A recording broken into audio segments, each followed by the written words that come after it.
नमस्कार, मैं Santosh Agarwal, tea taster, tea business developer and other business consultant. आज अपने लोग बात करेंगे कि एक बड़ा चाय का व्यापार कैसे अपने लोग सेटअप कर सकते हैं कम इन्वेस्टमेंट के ऊपर। कम इन्वेस्टमेंट की जब बात आती है तो वो ऐसा समझ लीजिए कि जहां आपका 20 लाख रुपए लगना है वहां पे आपका 3-4 लाख रुपए में काम कैसे शुरू हो सकता है।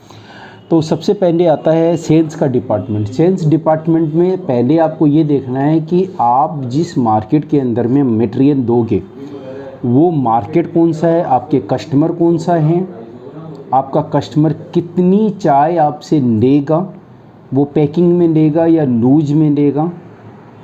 प्लस आपका ये देखना पड़ेगा कि उसकी रिक्वायरमेंट किस क्वालिटी की चाय का है। तो ये पहले यदि आपकी डिटेल आप लोग इकट्ठा कर लेते हो तो वो डिटेल अपने पास में रखिए। पहला तो ये है, पहला होमवर्क। दूसरा होमवर्क आपका ये रहेगा कि ये माल मैं लेके आऊँगा कहाँ से और मेरे को 12 महीना ये माल किस तरीके से मिल जाएगा।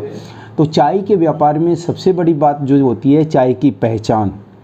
चाय की पहचान जो होती है वो अपने जितने भी सेंस है वो सारे के सेंस उसमें एडॉप्ट होते हैं, पहले उसको अप्लाई करते हैं, उसके बाद ये हो सकता है।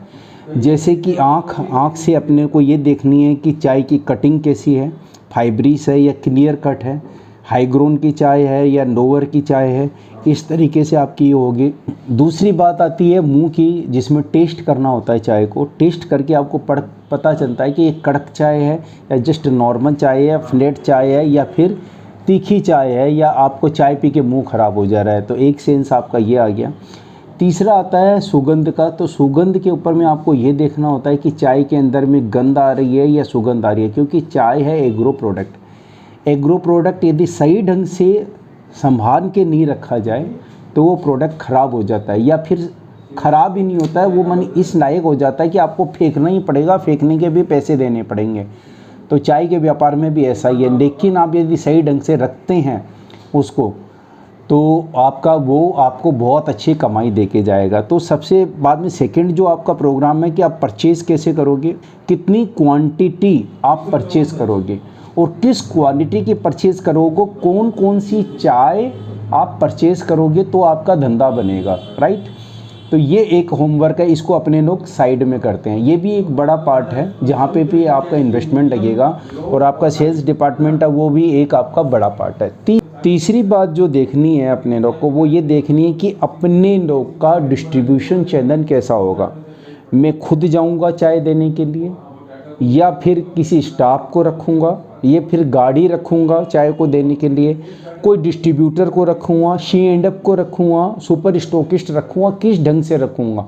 तो ये आपको पहले एक डिफ़ाइन करना पड़ेगा कि जो चैनल है आपके बिज़नेस का, डिस्ट्रीब्यूशन जो चैनल बनेगा वो किस टाइप का बनेगा। तो ये आप इसका एक होमवर्क करके आप साइड में रखेंगे। इसकी डिटेल के अंदर में ये तीनों डिपार्टमेंट की डिटेल के अंदर में आगे अपने लोग बात करेंगे।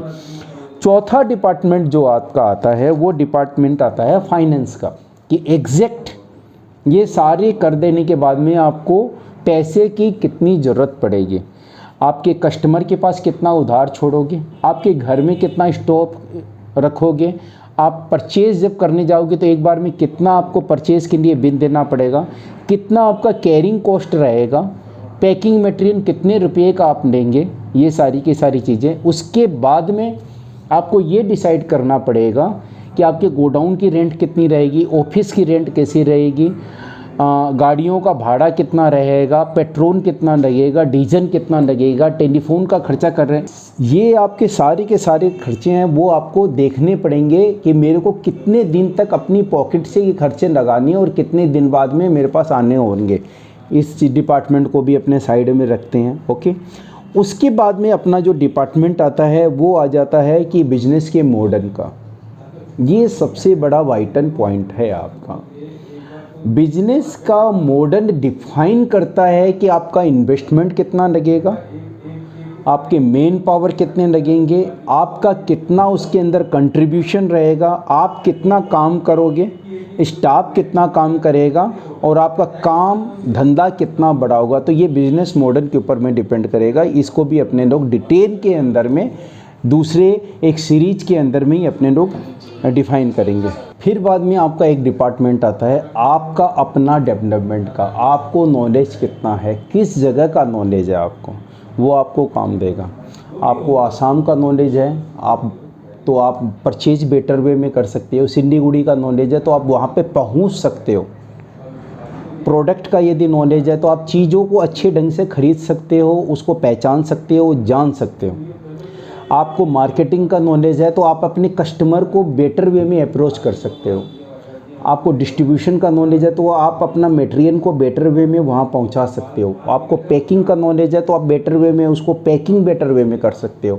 लेकिन जब आप कंप्लीट एक बिजनेसमैन बनते हो तो आपको कंप्लीट सारी चीज़ों का नॉलेज होना थोड़ा थोड़ा तो एटलीस्ट इतना ज़रूरत है कि आपका काम हो जाए।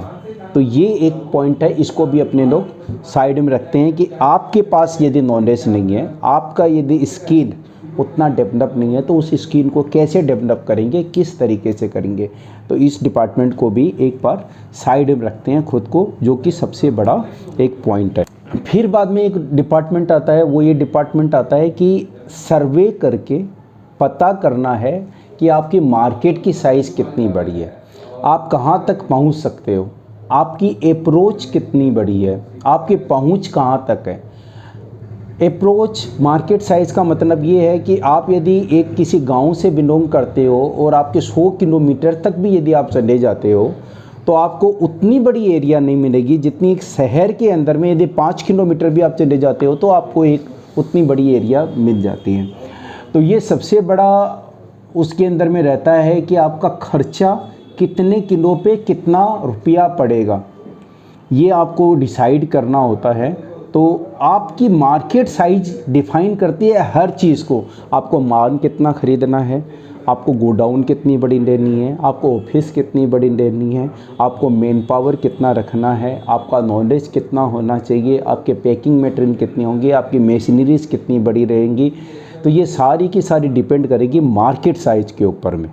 तो ये सारी के सारे इंटर रिलेटेड है, जो कि अपने लोग और डिटेल के अंदर में बात करेंगे नेक्स्ट वीडियो में। ये जस्ट इंट्रो है इस चाय के बिज़नेस में कि आप बड़ा चाय का बिज़नेस कैसे कर सकते हो। फर्दर अपने लोग चलते हैं कि सबसे बड़ा वाइटल जो कि लास्ट में आ रहा है कि आपके कस्टमर कौन है, कस्टमर के रिक्वायरमेंट क्या है, कस्टमर कौन है।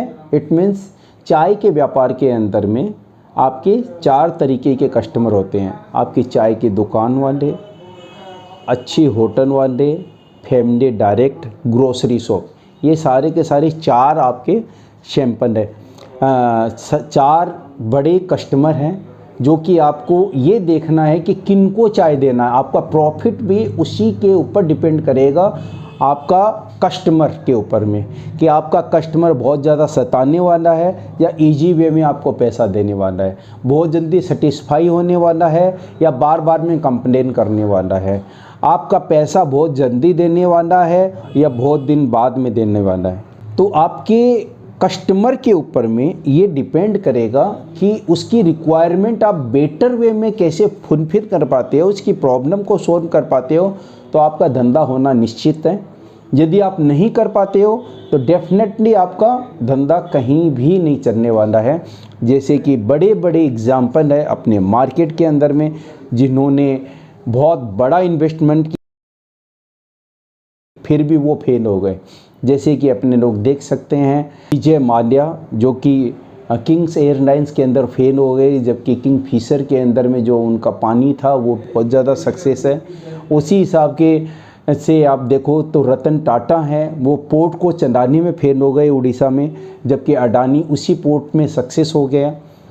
तो हर बिजनेस की अपनी अपनी एक स्पेशलिटी होती है। हर बिजनेस को चलाने के लिए हर आदमी काबिल नहीं रहता है। आज अनिल अंबानी को देखिए, उनके पास में किसी चीज़ की भी कमी नहीं थी, लेकिन वो पर्टिकुलर रिक्वायरमेंट को ही नहीं समझ पाए कि किसको क्या चाहिए। आज मुकेश अंबानी जियो के थ्रू इसलिए सक्सेस है कि मुझे पता है कि उनके कस्टमर को क्या चाहिए।